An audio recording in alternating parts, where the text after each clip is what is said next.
தவக்காலம் 5ஆம் வார வியாழக்கிழமை. முதல் வாசகம். எண்ணற்ற நாடுகளுக்கு நீ தந்தையாவாய். தொடக்க நூலிலிருந்து வாசகம். அதிகாரம் 17 இறை வார்த்தைகள் 3-9 முடிய. அந்நாட்களில் ஆபிரகாம் பணிந்து வணங்க கடவுள் அவரிடம் கூறியது: உன்னிடம் நான் செய்து கொள்ளும் உடன்படிக்கை இதுவே. எண்ணற்ற நாடுகளுக்கு நீ தந்தையாவாய். இனி உன் பெயர் ஆபிரகாம் அன்று ஆபிரகாம் என்ற பெயரால் நீ அழைக்கப்படுவாய். ஏனெனில் எண்ணற்ற நாடுகளுக்கு உன்னை நான் மூதாதையர் ஆக்குவேன். மிக பெருமளவில் உன்னை பலுக செய்யுவேன். உன்னிடமிருந்த நாடுகளை உண்டாக்குவேன். உன்னிடமிருந்து அரசர்கள் தோன்றுவார். தலைமுறை தலைமுறையாக உன்னுடனும் உனக்கு பின் வரும் உன் வழிமரபினருடனும் என்றுமுள்ள உடன்படிக்கையை நான் நிலைநாட்டுவேன்.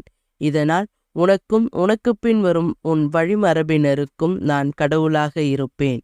நீ தங்கியிருக்கும் நாட்டையும் கானான் நாடு முழுவதையும் என்றுமுள்ள உரிமை சொத்தாக உனக்கும் உனக்கு பின் உன் வழிமரபினருக்கும் வழங்குவேன்.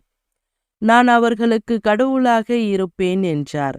மீண்டும் கடவுள் ஆபிரகாமிடம், நீயும் தலைமுறை தோறும் உனக்கு பின் வரும் உன் வழிமரபினரும் என் உடன்படிக்கையை கடைபிடிக்க வேண்டும் என்றார். இது ஆண்டவரின் அருள்வாக்கு. இறைவா உமக்கு நன்றி.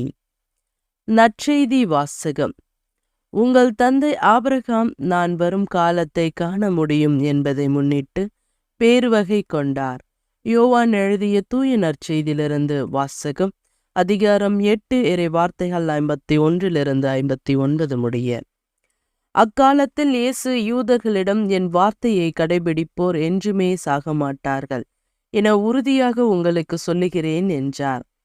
யூதர்கள் அவரிடம், நீர் பேய் பிடித்த வந்தான் என்பது இப்பொழுது தெரிந்துவிட்டது.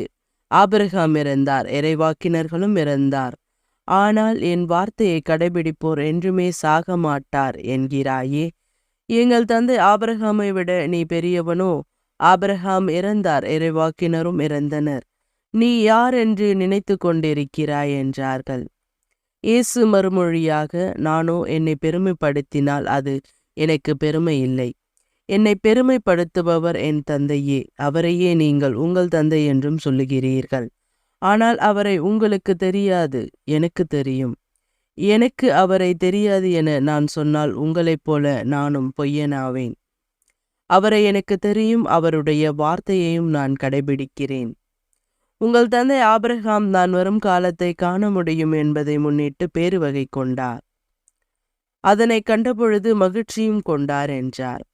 யூதர்கள் இயேசுவை நோக்கி, உனக்கு இன்னும் 50 வயது கூட ஆகவில்லை, நீ ஆபிரகாமை கண்டிருக்கிறாயா என்று கேட்டார்கள்.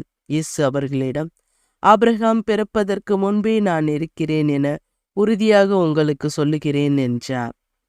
இதை கேட்டு அவர்கள் அவர் மேல் கல்லெறிய கற்களை எடுத்தார்கள். ஆனால் இயேசு மறைவாக நழுவி கோவிலிலிருந்து வெளியேறினார். இது வாழ்வு தரும் கிறிஸ்துவின் நற்செய்தி. கிறிஸ்துவே உமக்கு புகழ்.